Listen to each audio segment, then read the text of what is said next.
Good morning to everyone. Let's begin the class. We are continued with the total internal reflection and problems on total internal reflection and application of total internal reflection. तो चलिए आज की class start करते हैं। तो देखिए सबसे पहले जब लाइट रे देखिए you know it very well, whenever the light ray travels from denser medium to the rarer medium it bends away from the normal. अब आप केयरफुली इस डायग्राम को देखिए। Light rays is traveling from denser to rarer medium, it will bend away from the normal. In this case, we know that R is greater than I. So here we are discussing about the angle of deviation delta. Angle of deviation delta. तो आप देखिए delta is given by R minus I. सबसे पहला point तो आपको ये note करना चाहिए that delta is given by R minus I. And I told you in the previous class as the angle of incidence in the denser medium increases, the angle of refraction also increases. तो अब हमें इस graph को carefully study करना है। देखिए यहाँ ये देखिए, as the angle of incidence increases, angle of deviation which is taken on y-axis also increases. What happens when angle of incidence becomes equal to theta c? Theta c. और आप जानते हैं इस केस में जब angle of incidence theta C होता है तो रिफ्रैक्शन क्या होता है? Angle of refraction is 90 degree. Angle of refraction is 90 degree होता है। तो डेल्टा क्या हो जाएगा बताइए आप? R minus I, so we will get 90 minus theta C, और इस 90 माइनस थीटा सी को हम लिख सकते हैं पाई बाय 2 माइनस थीटा सी। तो यही चीज इस डायग्राम में बिल्कुल क्लियरली एक्सप्लेन की गई है कि जब angle of incidence theta C के इक्वल होता है उस समय एंगल ऑफ डिविएशन किसके इक्वल होता है? Pi by 2 minus theta C. Now what happens when angle of incidence is increased further? So we know that light ray suffers the total internal reflection. In that case, as you look into this figure, the angle of deviation starts decreasing. तो इसको आप screenshot लें, ये बहुत important है। This is something called very important, ये पूछा जा सकता है, तो आप इसको कंसीडर करिए।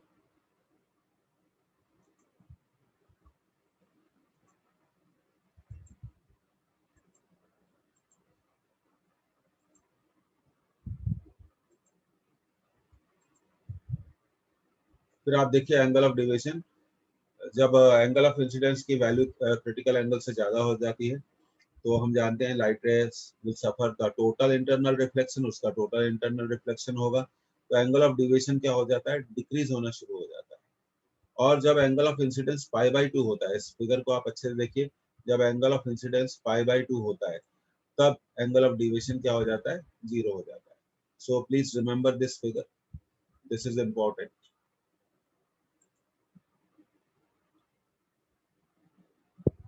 ये पूछा जा सकता है।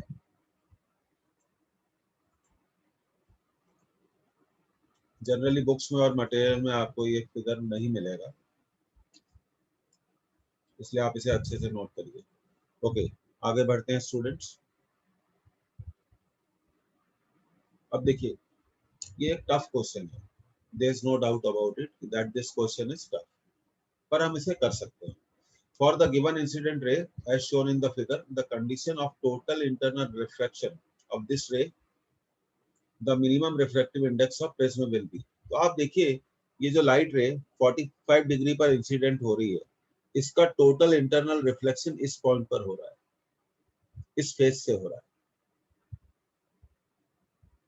और टोटल इंटरनल रिफ्लेक्शन की कंडीशन आपको मालूम है कि टोटल इंटरनल रिफ्लेक्शन तभी होता है, टोटल इंटरनल रिफ्लेक्शन तभी होता है when the angle of incidence is either equal to critical angle, और ये हमने नॉर्मल ड्रॉ कर लिया। देखिए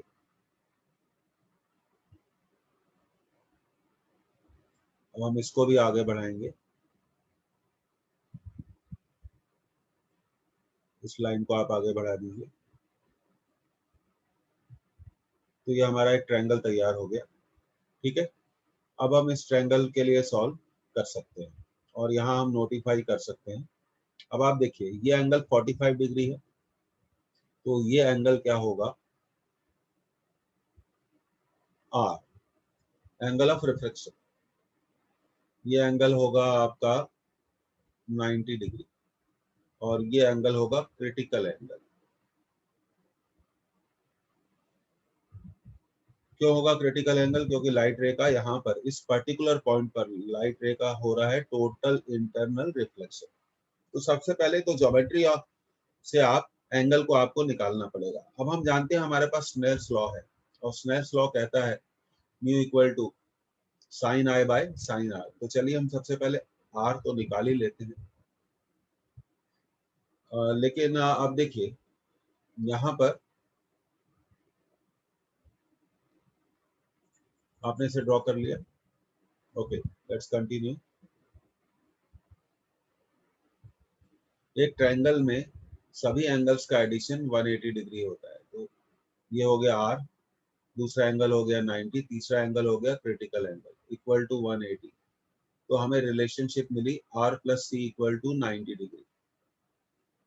ये टफ क्वेश्चंस होते हैं पर एग्जामिनेशन पॉइंट ऑफ व्यू से बहुत इंपॉर्टेंट होते हैं, इसको हमेशा हमें ध्यान रखना चाहिए। ये हमारा पहला इक्वेशन हो गया। अब हम टोटल इंटरनल रिफ्लेक्शन की कंडीशन लगाते हैं जो कि है mu equal to 1 upon sine C, mu equal to 1 upon sine C. तो ये हमारे पास दो इक्वेशन स्टूडेंट तैयार हो गए। हमें निकालना है म्यू की value. What we have to find? We have to find the minimum value of mu. इस प्रिज्म का रिफ्रैक्टिव इंडेक्स कितना होगा? तो ये दो इक्वेशन आ गए, तो हमें एक म्यू का इक्वेशन यहाँ पर क्या करना पड़ेगा, बनाना पड़ेगा।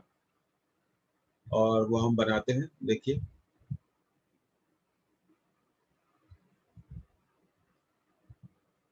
सबसे पहले साइन सी की वैल्यू रखेंगे हम साइन 90 माइनस आर। तो ये हो जाएगा 1 अपॉन कॉस आर। ये हमारा तीसरा इक्वेशन हो गया। आप ये तीनों इक्वेशन को नोट कर लीजिए तो फिर हम आगे बढ़ेंगे।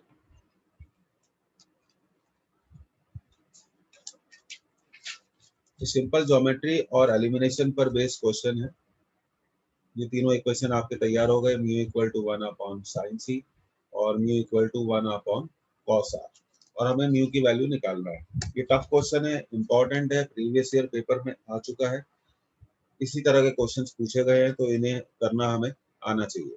तो ये तीन इक्वेशन हमारे तैयार हो गए। अब हम स्नेल्स लॉ लगा सकते हैं और आर को निकाल सकते हैं। क्योंकि स्नेल्स लॉ लगाने के लिए हमारे को चाहिए म्यू इक्वल टू, ये देखिए यहाँ पे एंगल ऑफ इंसिडेंस कितना है, 45 डिग्री।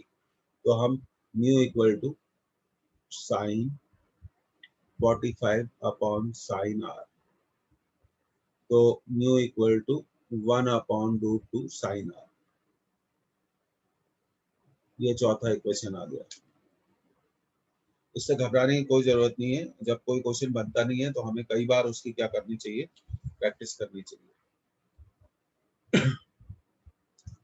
तो पहला इसमें एप्लीकेशन था कि ट्रायंगल में तीनों एंगल्स का एडिशन में कितना होता है, 180 डिग्री। तो उससे हमने आर और सी में क्या निकाल लिया, एक रिलेशनशिप निकाल लिया।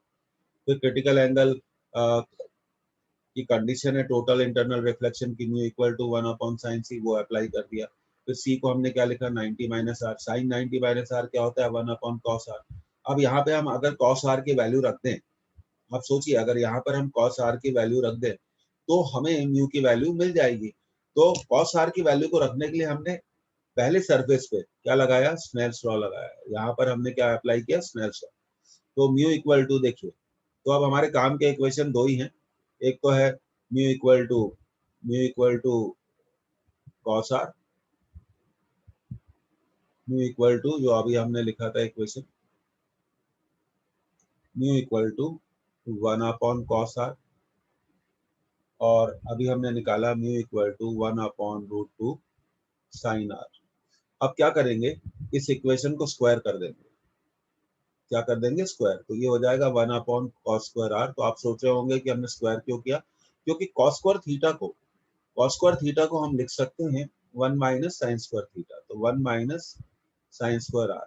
और यहाँ से आप जानते हैं कि साइन आर की जो वैल्यू है वो 1 अपॉन रूट 2 म्यू, ये देखिए इस इक्वेशन। अब साइन आर की ये वैल्यू रख देंगे हम, mu square equal to 1 upon 1 minus sine square R, तो ये हो जाएगा 1 अपॉन 2 म्यू स्क्वायर। एलसीएम ले लेंगे, 1 upon 2 mu square, 2 mu square minus 1।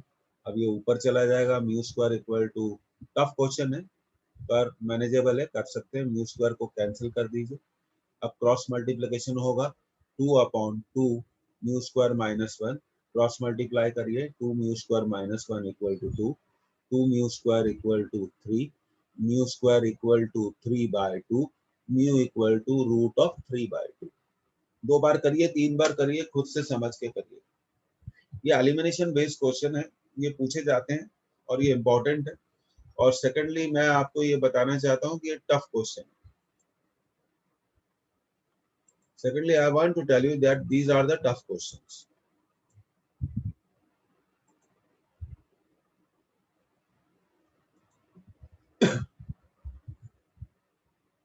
तो फिर से हम इसको कर सकते हैं, कई बार कर सकते हैं। आपने इसे नोट कर लिया तो हम अगली स्लाइड पे मूव करेंगे। टोटल इंटरनल रिफ्लेक्शन पे ये बहुत इंपॉर्टेंट क्वेश्चंस होते हैं। आप चाहते हैं तो मैं इसको एक बार फिर से आपके लिए सॉल्व कर सकता हूँ। कैसे सॉल्व करते हैं ये देखिए, ये आपका प्रिज्म था,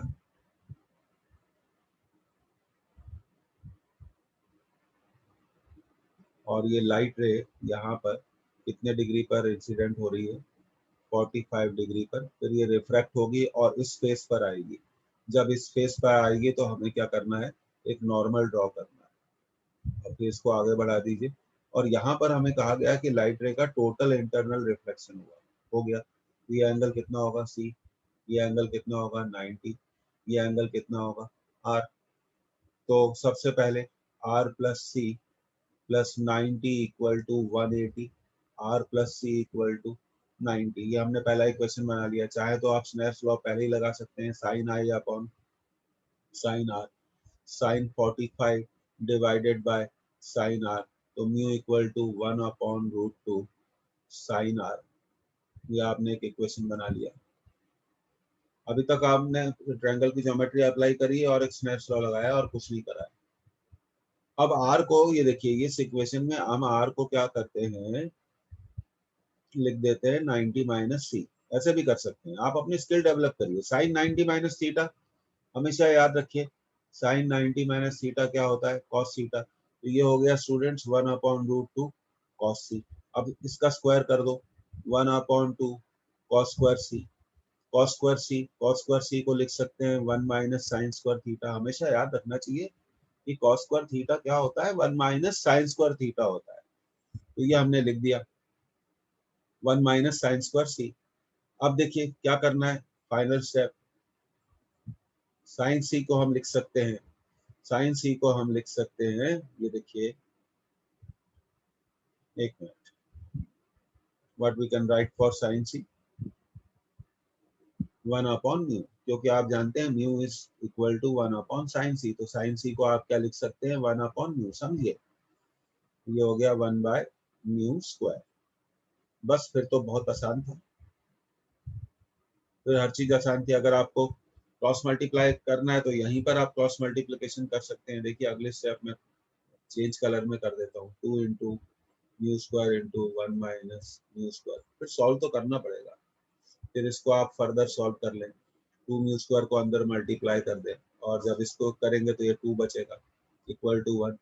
तो 2 mu square equal to 3, mu square equal to 3 by 2, तो म्यू इक्वल टू कितना आ जाएगा, रूट ऑफ 3 बाय 2। तो ये आपकी फैसिलिटी के लिए मैंने इसे दोबारा सॉल्व कर दिया। ओके, समझ में आ गया। टफ है लेकिन करना पड़ेगा। सबसे पहले तो स्टूडेंट को एक रूल बनाना पड़ेगा कि हमें क्लास अटेंड करनी है। लोग क्लास ही नहीं अटेंड करते तो कोई कुछ कर ही नहीं सकता।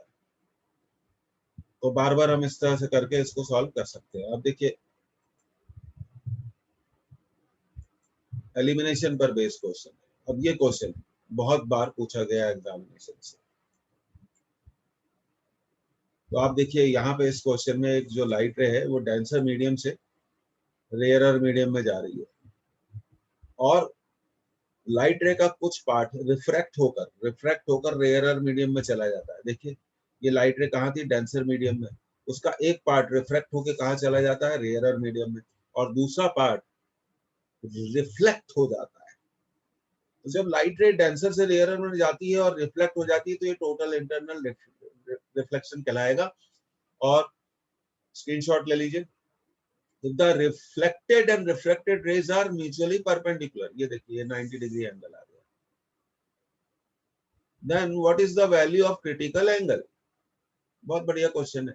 तो सबसे पहले तो आपने इसको समझ लिया कि जब लाइट रे उस सरफेस पे जहां पर मीडियम चेंज होता है, इंसिडेंट होती है, तो उसका कुछ पार्ट यहाँ पे कहा गया है कि रिफ्लेक्ट हो रहा है और कुछ पार्ट रिफ्रैक्ट हो रहा है। तो सबसे पहले आप देखिए एक लाइन पर बनने वाले एंगल, एक लाइन पे बनने वाले एंगल क्या होते हैं, एक लाइन पर बनने वाले एंगल क्या होते हैं का समेशन कितना होता है, ये है आर डैश, ये है 90 और ये है आर। तो पहला इक्वेशन बना, the sum of angles formed on a straight line is always equal to 180 degree. यहाँ से हमें रिलेशनशिप मिल गई R dash plus R is 90 degree. तो पिछला क्वेश्चन भी इंपॉर्टेंट था, ये भी इंपॉर्टेंट है, बार बार प्रैक्टिस करिए, नहीं बनता है तो कोई दिक्कत वाली बात नहीं। अच्छा दूसरा इक्वेशन हमें मिल गया, क्योंकि लॉ ऑफ रिफ्लेक्शन लगा दिया हमने। देखिए ये आई और आर क्या हो जाएगा, इक्वल हो जाएगा। तो ये सेकंड इक्वेशन हो गया, आई इक्वल टू आर। अब हमसे पूछा है क्रिटिकल एंगल, तो आप जानते हैं म्यू इक्वल टू क्या होता है, 1/sin c होता है। तो साइन सी को आप क्या लिख सकते हैं, 1/म्यू। तो सी, अब क्रिटिकल एंगल निकालना है, और अब म्यू, अब हमें यहाँ म्यू लिखना पड़ेगा। तो स्नेल्स लॉ लगाइए। देखिए आई ये एंगल ऑफ इंसिडेंस है और ये है हमारा एंगल ऑफ रिफ्लेक्शन। ये हो गया sine I upon sine of R dash. तो ऊपर गया तो ये हो गया sine R dash upon sine I,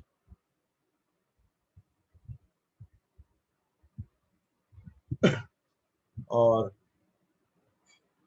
are dash को यहां से आप निकाल लीजिए, लिख दीजिए 90 minus R upon sine I. 90 minus R is cos R upon sine I,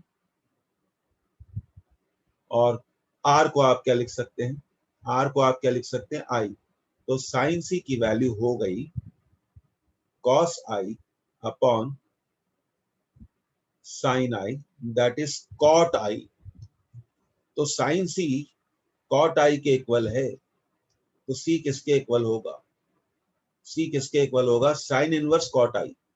C inverse को उधर ले जाओ,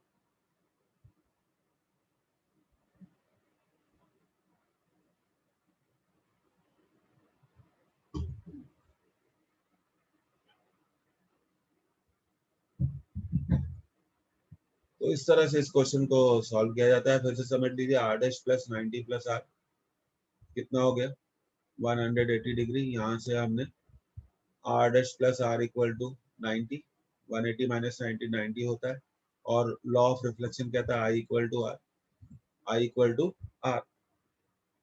अगर आप चाहते हैं मैं आपको इसके लिए इसको दोबारा सॉल्व कर दूं तो आप मुझे बताइए। रटना नहीं है, हमें सीखना है, बार बार प्रैक्टिस करके सीखना है। ये सारे क्वेश्चन इंपॉर्टेंट हैं। तो चलिए इसको दोबारा सॉल्व करते हैं। ये देखिए, अब पहली स्टेप क्या आएगी बताओ, R dash plus 90 plus R is 180 degree, R dash plus R is 90 degree, I equal to R, I equal to R. तो आप ये आपका दूसरा इक्वेशन हो गया। फिर स्नेल्स लॉ भी तो लगाएंगे। तीसरा equation mu equal to sine I upon sine R dash, mu equal to sine I upon sine R dash. और आर डैश को आप लिख सकते हैं, थोड़ा हमने आंसर शायद गलत निकाल दिया था इस, चलिए कोई बात नहीं, 90 माइनस आर, 90 माइनस आर को अब इसको थोड़ा ठीक कर देते हैं, 90 माइनस आर को हम लिख सकते हैं कॉस आर। यहाँ तक समझ में आ गया। अब कॉस आर को आप क्या लिख, आर को क्या लिख सकते हैं, आई, तो ये हो गया साइन आई अपॉन कॉस आई, तो म्यू आ गया टेन आई। तो सबसे पहले म्यू निकाल लिया। अब यहाँ पे कोई प्रॉब्लम नहीं होनी चाहिए, पर आप जानते हैं म्यू इक्वल टू क्या होता है, 1 अपॉन साइन सी। तो साइन सी किसके इक्वल होगा, साइन सी किसके इक्वल होगा, 1/म्यू के, 1/10 i, that is 1/cot i। 1/10 theta cot theta होता है, ये मालूम होना चाहिए। 1/10 थीटा किसके इक्वल होता है, कॉट थीटा के इक्वल होता है।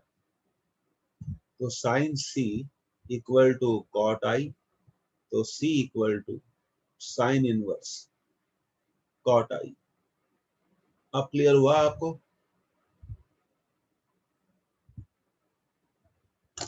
बार बार करिए, और ये क्वेश्चन आपको यूनिवर्सल सेल्फ स्कोरर में और दूसरे मटेरियल में भी मिल जाएगा। अब इस क्लास के बाद आपकी एक ड्यूटी होती है कि वहां से उस क्वेश्चन को ढूंढें, और उसके सॉल्यूशन भी होते हैं अवेलेबल, उसको फिर से वर्कआउट करें। ये एक्सपेक्टेड है और इम्पोर्टेंट है।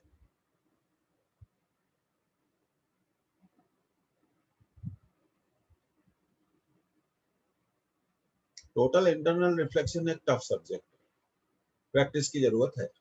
अब समझ में आ गया आप लोगों को। जो लोग चुप रहते हैं ना, उसके पीछे क्या रीजन होता है, या तो उनको कुछ समझ में नहीं आया, या वो शो नहीं करना चाहते हैं।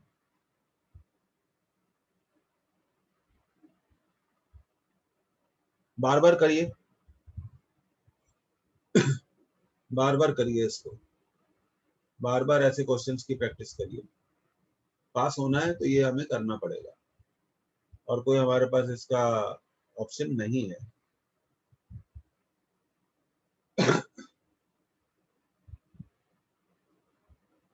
रहा सवाल एग्जाम्स की डेट का, वी डोंट नो कब होंगे, लेकिन हमारा एक ड्यूटी है कि हमें लगातार उनके लिए प्रिपेयर करना चाहिए। तो आप पहला इक्वेशन समझ गए, R dash plus R 90 I equal to R, क्योंकि लॉ ऑफ रिफ्लेक्शन लग जाएगा। फिर स्नेल्स लॉ लगा दिया, mu equal to sine I upon sine R dash.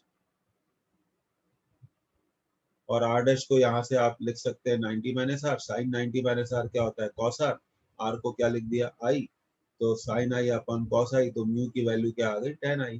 फिर mu equal to 1 upon sine C, तो साइन सी किसके इक्वल होगा, 1/म्यू, तो 1/म्यू क्या हो गया, 1/10 I, that is cot I. तो sine C equal to cot I, C equal to sine inverse cot I. तो ये हो गया हमारा आंसर। अब ये क्वेश्चंस इंपॉर्टेंट हैं, टफ भी हैं, ये करना जरूरी है।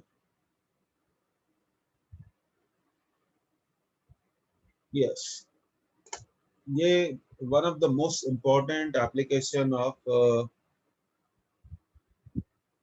टोटल इंटरनल रिफ्लेक्शन है। तो यहाँ पर हमने एक point source is situated at the bottom of A tank. एक टैंक है, उसकी बॉटम में एक पॉइंट सोर्स है, ये रहा पॉइंट सोर्स ओ।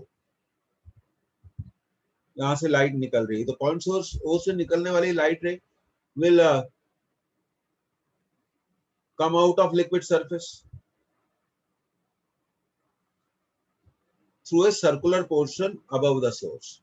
तो अब देखिए, ऐसी कौन सी लाइट रेज हैं जो सरफेस से बाहर, वाटर के सरफेस से बाहर नहीं जा पाएंगे, जिनके लिए एंगल ऑफ इंसिडेंस क्या होगा, क्रिटिकल एंगल से ज्यादा। और ऐसी लाइट रेज जिनके लिए एंगल ऑफ इंसिडेंस जिनके लिए angle of incidence critical angle होगा या उससे कम होगा, तो all those light rays will be able to pass through the surface and will move into the air.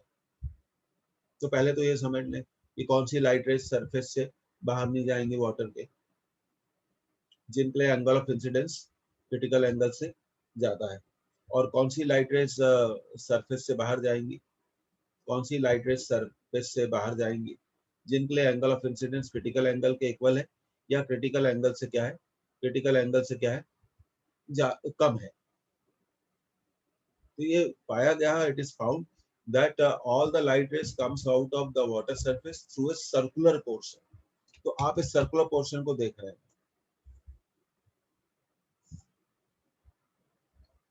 तो ये एक्सपेरिमेंट भी हम कर सकते हैं। अब आप देखिए,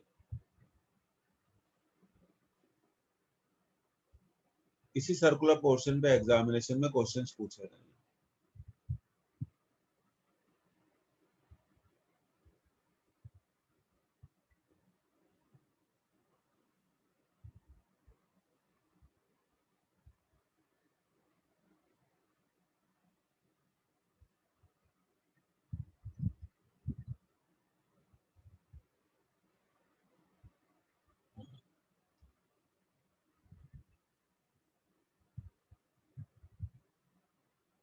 So we can say that all the light rays are contained in a cone. ये कोन दिख रहा है आपको, रेड कलर में मैंने ड्रॉ कर दिया।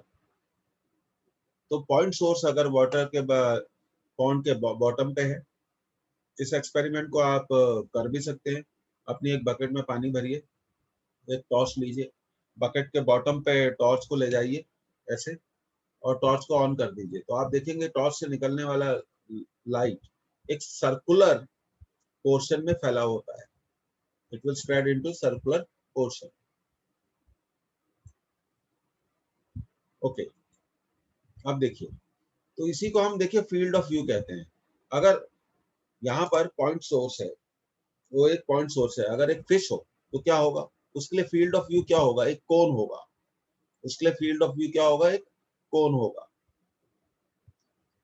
फील्ड ऑफ व्यू क्या होगा, एक कोन होगा। तो इसी को हम अगले स्लाइड में डिस्कस करेंगे। Field of vision of fish, एक फिश है जो डेप्थ एच पर है, from the surface of water of refractive index mu can see the outer world through an inverted कोन। ये अभी मैंने आपको बताया था। इस कोन का अच्छा, अब इसमें कई क्वेश्चन पूछे जाते हैं। Angle subtended at the eye of fish, ये भी पूछा गया है। That is 2c, where c is the critical angle, या आप इसे ऐसा भी लिख सकते हैं 2 theta c, both are right. और दूसरा point, semi vertical angle of this cone, semi vertical angle of this cone, angle of this cone कितना है, c plus C, only c। Semi vertical angle देखिए, सेमी वर्टिकल एंगल होता है, ये semi vertical angle होता है। ये देखिए, ये जो वर्टेक्स एंगल है उसके आधे एंगल को हम बोलते हैं सेमी वर्टिकल एंगल। 9th और 10th क्लास की मेंसुरेशन में हम इसे पढ़ते हैं। तो अगर आपसे पूछा जाए semi vertical angle of cone, that is equal to C, या आप बोल सकते हैं थीटा सी। और जनरली फॉर वाटर, मैंने आपको पिछली क्लास में बताया था, for water and air theta C is 49 degree. तो ये एंगल कितना हो गया 49, ये एंगल हो गया 49, तो c plus see that is 98। और कई बार एग्जामिनेशन में ये भी पूछा जाता है, मान लीजिए एक डाइवर है जो पानी के अंदर है, या फिश है, वो सेटिंग सन को किस एंगल पे देखेगी। देखिए ये एंगल कितना है आपका 49 डिग्री। अब पूछे जाने वाले क्वेश्चन ये हैं, तो इसका बेसिक कंसेप्ट है outside world seen by a fish और डाइवर। एक फिश और डाइवर अगर पानी के अंदर हो तो बाहरी दुनिया को, आउटर वर्ल्ड को कैसे देखेगा। इसका आंसर है थ्रू ए कोन, और थ्रू ए कोन देखेगा, थ्रू एन इन्वर्टेड कोन। अब देखिए, इस पूछा जाता है इस कोन की रेडियस निकालो। ये देखिए, इस सर्कुलर पोर्शन की रेडियस निकाल लो। सर्कुलर पोर्शन की रेडियस है r, और फिश की डेप्थ कितनी हमने ले ली h। h ले ले, d ले ले, जो आपकी चॉइस है आप उसे ले सकते हैं। इसी को यहाँ पर हमने अगली स्लाइड में एक्सप्लेन किया है।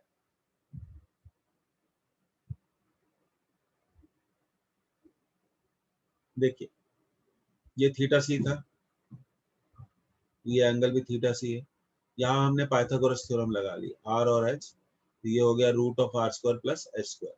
अब हम जानते हैं कि sine theta C sine theta C क्या होता है, परपेंडिकुलर अपॉन हाइपोटेनस। ये परपेंडिकुलर हो गया और ये हाइपोटेनस हो गया, तो ये देखिए R upon root of R square H square. और साइन थीटा सी किसके इक्वल होता है, 1 अपॉन म्यू के इक्वल होता है।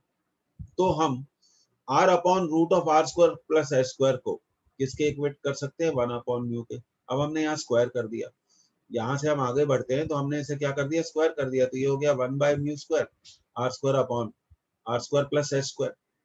इसके बाद क्रॉस मल्टीप्लीकेशन कर दिया, क्रॉस मल्टीप्लीकेशन में म्यू स्क्वायर और आर स्क्वायर मल्टीप्लाई हो जाएंगे, तो ये हो गया mu square R square equal to R square plus H square. फिर हमने क्या किया है एक्चुअली में, म्यू स्क्वायर आर स्क्वायर को लेफ्ट में ले गए, फिर आर कॉमन ले लिया, ये हो गया mu square minus 1 equal to H square. तो आर हो गया H upon root of mu square minus 1। तो ये याद रखिए, तो ये चीजें याद रखने की है, वहां एग्जाम के अंदर आप इसे डिराइव नहीं कर सकते। और उस सर्कुलर पोर्शन का एरिया क्या होगा, पाई आर स्क्वायर होगा। तो एरिया ऑफ सर्कुलर पोर्शन, उसको भी बात कर लेते हैं। एरिया ऑफ सर्कुलर पोर्शन, ऐसे थोड़ी एग्जामिनेशन क्लियर किया जाता है, उसके लिए बहुत मेहनत की जरूरत होती है।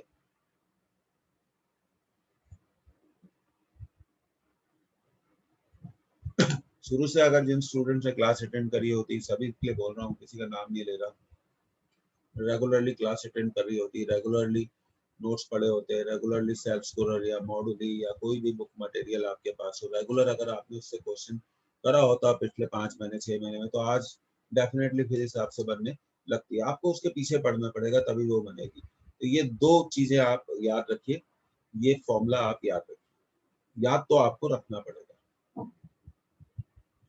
इसके लिए कोई दूसरा ऑप्शन हमारे पास नहीं। ये समझ में आ गया, नहीं आ गया तो फिर दोबारा समझाता हूँ।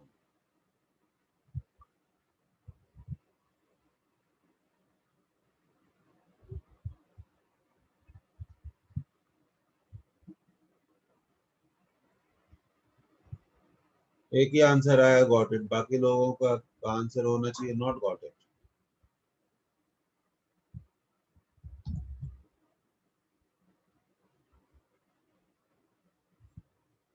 अब देखिए आपको समझा देते हैं, कोई बात नहीं, दोबारा समझा देते हैं। ये देखिए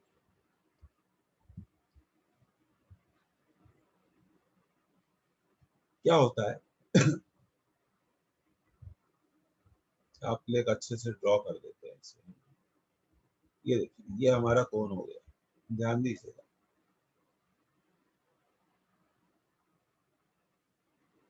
जिसके थ्रू फिश आउटसाइड वर्ल्ड को देख रही है।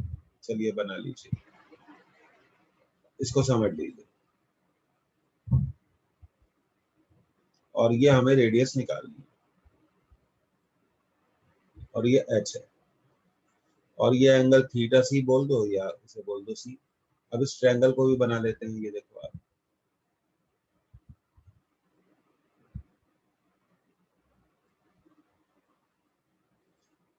ये हो गया एच, ये हो गया आर, पाइथागोरस लगा दो, R square plus H square, ये सी लिख लो या थीटा सी, जो तुम्हारी चॉइस है।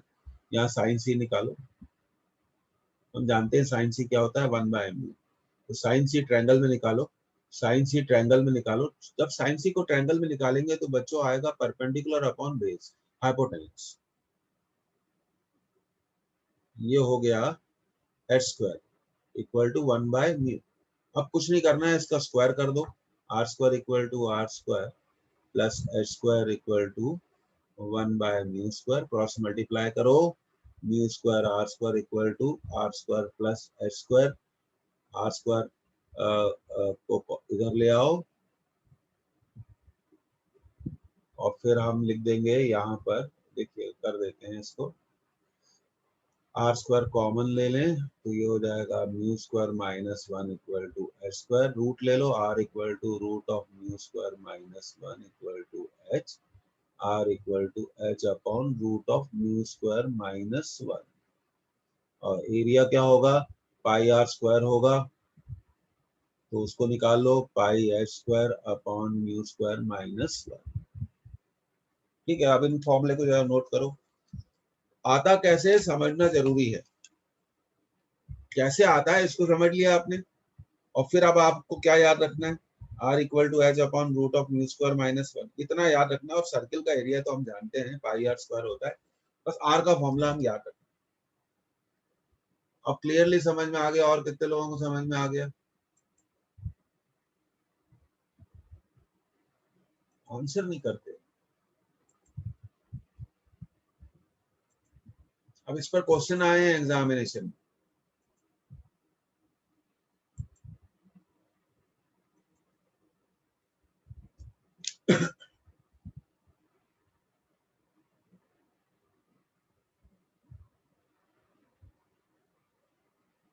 ओके,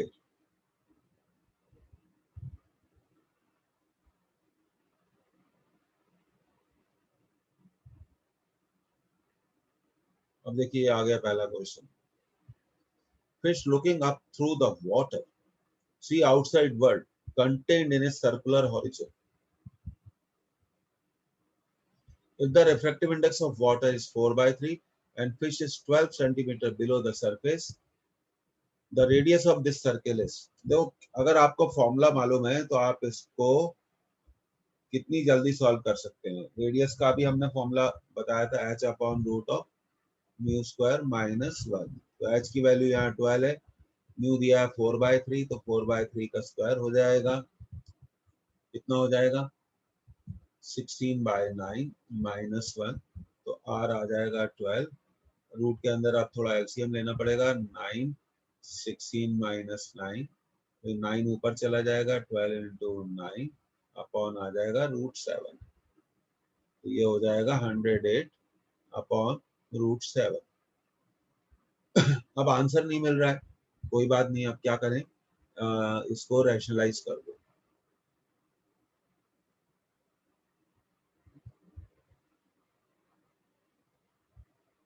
तो 108/√7 होना चाहिए इसका answer, which we are not getting.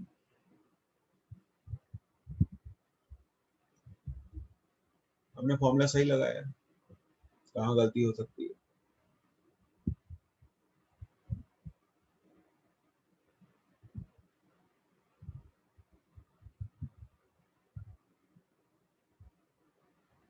हाँ देखिए, अब उन्होंने अप्रोक्सीमेशन ले लिया है, ये हो गया 108√7 अपॉन 7, √7 इंटू √7 7 हो जाएगा। अब डिवाइड करा, 7 1 सा 1 3। नहीं, आंसर करेक्ट आंसर आपका है 108 अपॉन, जो हमने निकाला वही करेक्ट है। Sometimes the books have got the wrong answer. Yes, anyone wants to say this?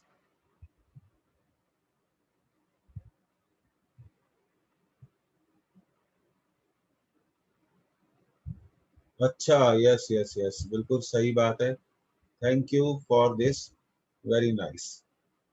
बच्चे हमारे होशियार हो गए। गुड, किसने जवाब दिया ये भी देख लेते हैं। वेरी नाइस, बहुत अच्छी बात है। एक मिनट,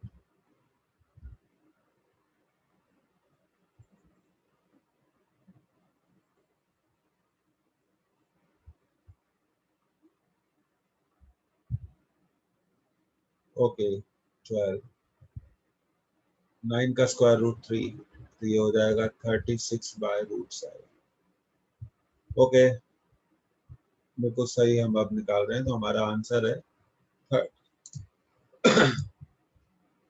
देखिए, सबसे पहले तो क्या होता है, फॉर्मूला में मालूम होना चाहिए। फिर आपने देखा कि मैंने यहाँ पे कैलकुलेशन मिस्टेक करी, कोई भी कर सकता है स्टूडेंट्स।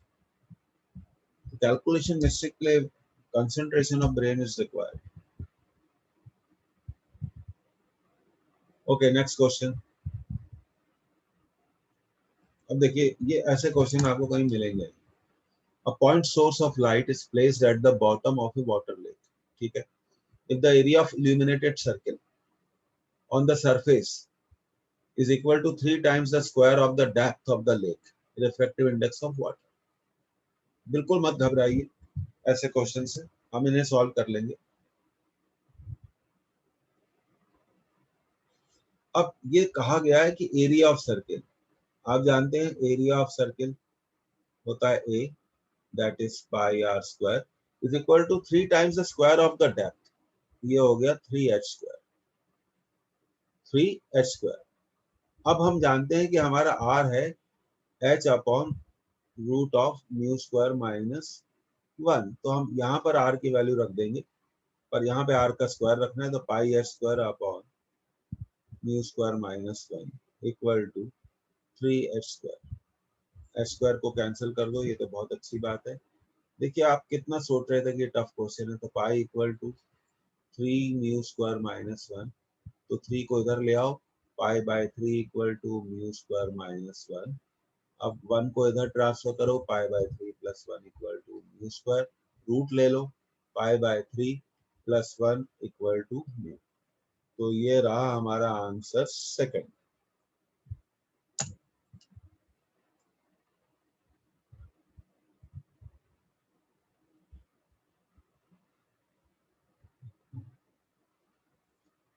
ओके, कितने लोगों को समझ में आ गया?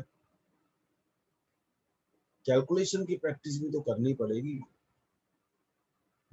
नो आंसर क्लास आगे नहीं बढ़ेगी।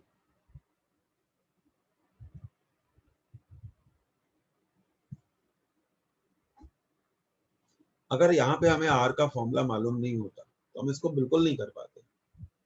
फिर अब कैलकुलेशन आ गया, एच स्क्वायर से एच स्क्वायर क्या हो गया, कैंसिल हो गया, तो बचा पाई, और ये mu square minus 1 cross multiply हो जाएगा 3 से, 3 इंटू म्यू स्क्वायर माइनस 1, 3 को इधर ले आए, ये हो गया pi by 3 mu square minus 1, pi by 3 plus 1 equal to mu square, square root ले लिया, pi by 3 plus 1 equal to mu square. क्योंकि स्क्वायर रूट लिया है तो म्यू स्क्वायर नहीं होना चाहिए, it should be only equal to mu.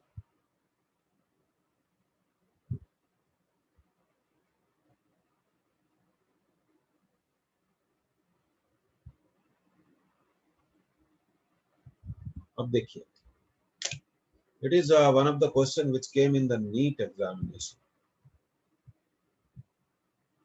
A point source of light is placed, थोड़ा स्पेलिंग सुधार लीजिए, placed 4 metre below the surface of water of refractive index 5/3। तो आप कहेंगे भाई वाटर का रिफ्रैक्टिव इंडेक्स होता है 4/3, यहाँ तो आप 5/3 बोल रहे हो, भाई जो दिया होगा वो लेना पड़ेगा।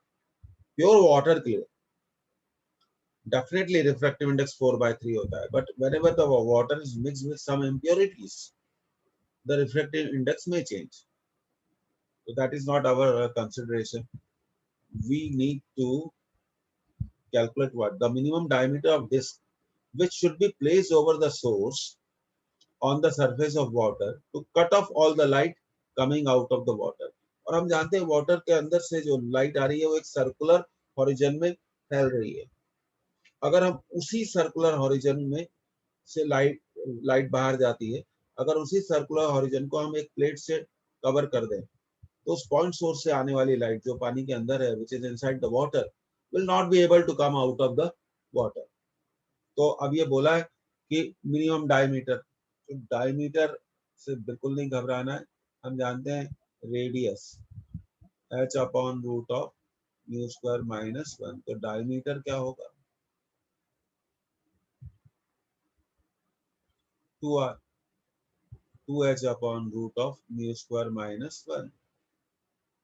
अब h की वैल्यू कितनी दी है 4 रख दीजिए, म्यू की वैल्यू कितनी दी है 5/3, स्क्वायर करो 25/9 माइनस 1, तो ये हो गया 8, और ये हो जाएगा 16/9, 16/9 का स्क्वायर रूट ले लो 4/3, 3 ऊपर चला जाएगा, 8 इंटू 3/4, 4 से इसको मल्टीप्लाई कर दो 2 इंटू 3, द आंसर इज 6।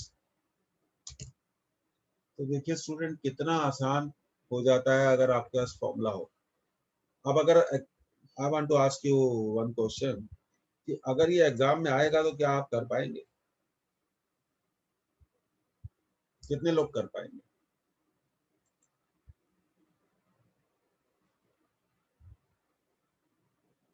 बार बार करो, प्रैक्टिस करो, डेफिनेटली होना चाहिए।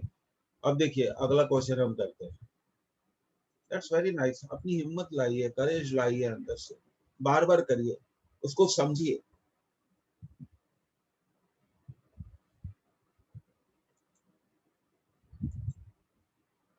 Yes, it is a very good question. When light is incident on the interface of glass and air as shown in the figure, if green light is just totally internally reflected, then the emerging ray in air contains yellow, orange, red, all colors, violet, indigo, blue. Fourth answer all colours except green. अब देखिए, इस सबसे पहले हमें theory समझना पड़ेगी. सबसे पहले हम कॉचीज लॉ समझते हैं, आप उसे नोट करिए.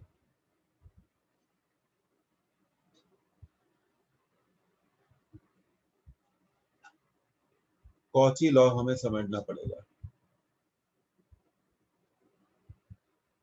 पहले हम जरा कॉची लॉ समझेंगे. देखिए,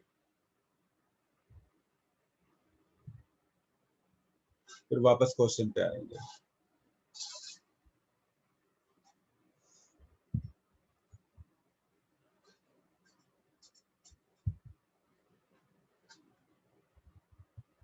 Cauchy's law, mu equal to a plus b by lambda square plus c by lambda to the power 4. a b c constant हैं. आप जानते हैं म्यू क्या है? Refractive index. और लैम्डा क्या है? वेवलेंथ. कॉची लॉ हमें क्लियरली बोलता है कि अगर वेवलेंथ ज्यादा होगी तो म्यू क्या होगा? कम होगा. और अब हम विबग्योर पे आते हैं. Violet, indigo, blue, green, yellow, orange, red. हम जानते हैं सबसे ज्यादा वेवलेंथ रेड कलर की है और सबसे कम वॉयलेट कलर की है. तो रिफ्रैक्टिव इंडेक्स रेड का सबसे कम होगा और वॉयलेट का सबसे ज्यादा होगा. अब तीसरी बात, हम जानते हैं mu equal to 1/sin c, या हम वर्ड्स में कह दें कि sin c इक्वल टू 1/म्यू. अगर भाई म्यू ज्यादा है तो c क्या होगा? कम होगा. तो अब तीसरा पॉइंट आ गया, c कम होगा तो म्यू किसका ज्यादा है? सबसे वॉयलेट का. तो उसके लिए c सबसे कम होगा. उसके लिए c सबसे कम होगा. और रेड के लिए क्रिटिकल एंगल सबसे ज्यादा होगा. तो सबसे पहले तो ये समझ लें, तभी हम इस लॉ को क्या है आगे पढ़ सकते हैं. तो क्रिटिकल एंगल सबसे ज्यादा किस कलर के लिए होगा? रेड के लिए होगा. और सबसे कम क्रिटिकल एंगल किसके लिए होगा? वॉयलेट के लिए होगा. ये नोट कर लीजिए आप.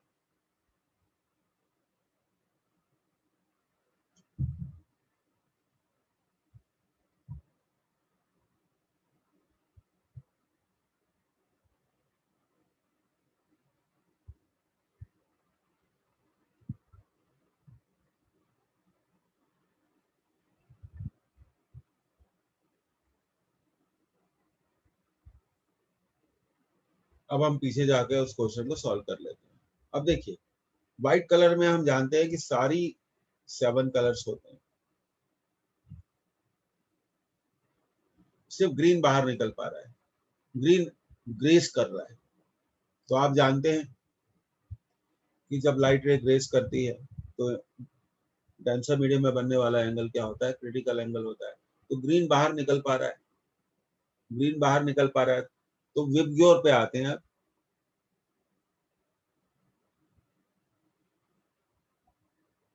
ये ग्रीन कलर की लाइट रे बाहर निकल जाती है.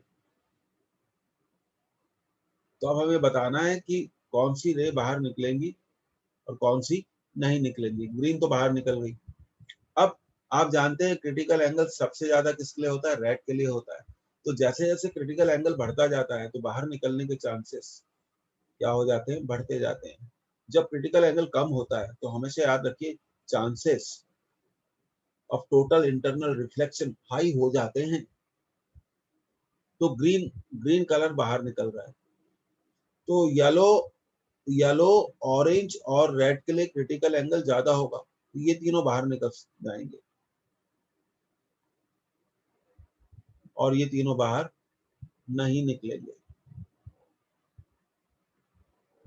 ऐसा क्यों हमने कहा? क्योंकि उनका क्रिटिकल एंगल ज्यादा है और ये ग्रीन के लिए है. क्रिटिकल एंगल किसके लिए? ग्रीन के लिए. और sorry, that is for green. तो येलो के लिए क्या होगा सोचिए, ग्रीन से ज्यादा होगा, ग्रीन से ज्यादा होगा। इसका मतलब येलो लाइट रे उस एंगल पे इंसिडेंट हो रही है, येलो लाइट रे उस एंगल पे इंसिडेंट हो रही है जिसके लिए angle of incidence critical value से कम है। तो हमेशा आप याद रखिए, यहाँ येलो, ऑरेंज और रेड बाहर निकल जाएंगे, वॉयलेट, इंडिगो, ब्लू बाहर नहीं निकल पाएंगे, क्योंकि यहाँ मैं बाउंड्री वैल्यू कंडीशन किसके लिए दे दी, हमें बाउंड्री वैल्यू कंडीशन किसके लिए दे दी, ग्रीन के लिए दे दी। हमें ये कहा गया है कि ग्रीन बाहर निकल जाता है, ग्रीन बाहर निकल जाता है।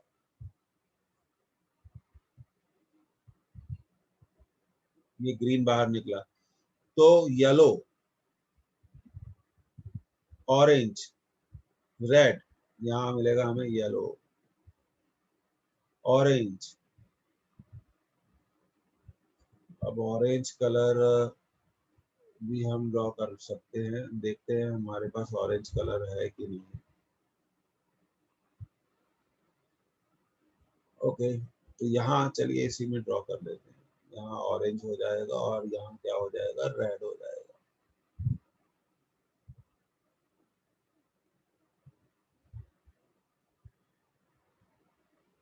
क्योंकि ये angle of incidence yellow,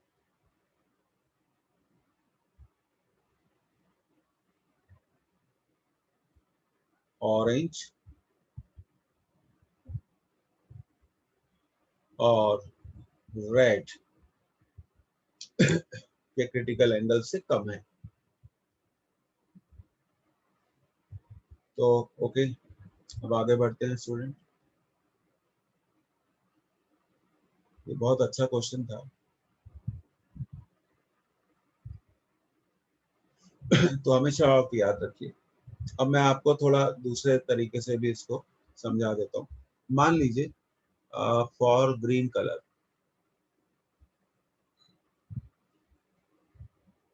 critical angle मान लेते हैं, कितना डिग्री है, मान लीजिए 38 डिग्री है। तो येलो के लिए क्या होगा, ग्रेटर देन 38, मान लिया 41 है। ऑरेंज के लिए क्या होगा, ऑरेंज के लिए क्या होगा, मान लिया 42 बढ़ता जाएगा। और रेड के लिए क्या होगा, मान लिया 44।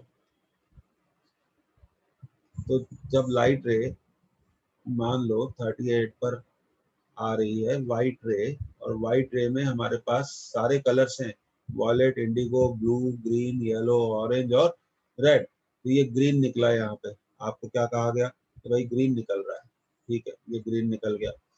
तो क्या येलो निकलेगा, बिल्कुल निकलेगा, क्योंकि एंगल ऑफ इंसिडेंस येलो के क्रिटिकल एंगल से क्या है, येलो के क्रिटिकल एंगल से कम है। इसलिए ग्रीन, येलो, ऑरेंज और रेड बाहर निकल जाएंगे। आपको समझ में आ गया? अब कितने लोगों को समझ में आ गया? और तीनों बाहर क्यों नहीं निकलेंगे, वॉयलेट, इंडिगो, ब्लू, मान लो ब्लू के लिए क्रिटिकल एंगल है 36 डिग्री, तो व्हाइट रे में ब्लू भी है, तो ब्लू किस एंगल पे इंसिडेंट हो रही है, 38 डिग्री पे, जबकि क्रिटिकल वैल्यू 36 डिग्री है। तो ब्लू रे के लिए एंगल ऑफ इंसिडेंस क्रिटिकल से ज्यादा हो गया, तो वो बाहर नहीं आ पाएगी। तो ये देखो ब्लू इधर आ जाएगी। तो थोड़ा इसको समझो, ब्लू, और हम क्या बोल रहे हैं, इंडिगो, इंडिगो और क्या है, वॉलेट, लाइक दैट। तो ऐसे होता है, ऐसे चीजों को समझा जाता है। तो यहाँ पे कट ऑफ वैल्यू किसके लिए थी, कट ऑफ वैल्यू किसके लिए थी, ग्रीन। अब मैं आपको एक ट्रिक बता देता हूँ इसकी।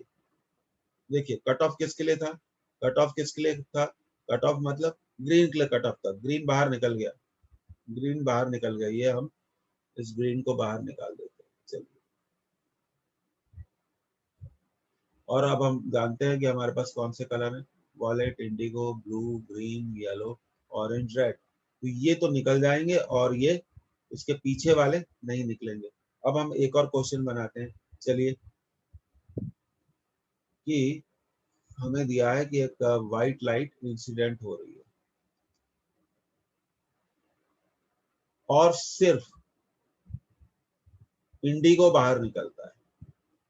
अभी इंडिगो ग्रेस करता है, wallet, Indigo, blue, green, yellow, orange, red. तो बाहर निकलने वाली लाइट रेड्स कौन कौन सी होगी? ब्लू होगी, ग्रीन होगी, येलो होगी, ऑरेंज होगी, रेड होगी। तो कौन सी नहीं होगी? वॉलेट।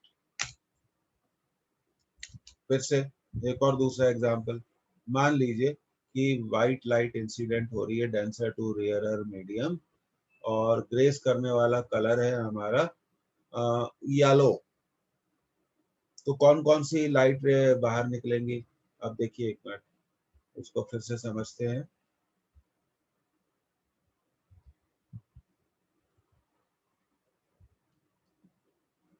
ऑरेंज निकलेगी, रेड निकलेगी, कौन सी नहीं निकलेगी? ग्रीन नहीं निकलेगी, ब्लू नहीं निकलेगी, इंडिगो नहीं निकलेगी, वॉलेट नहीं निकलेगी। अब तो समझ में आ गया आप लोगों को कि कैसे करा जाता है ऐसे क्वेश्चंस को। No answer.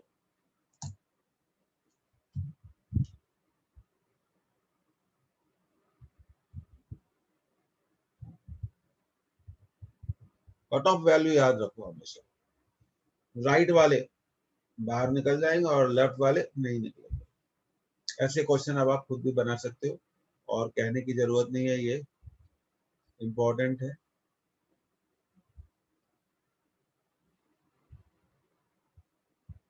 आना ही चाहिए। अब देखिए, अब आप लोगों को मैं एक और चीज बता देता हूँ।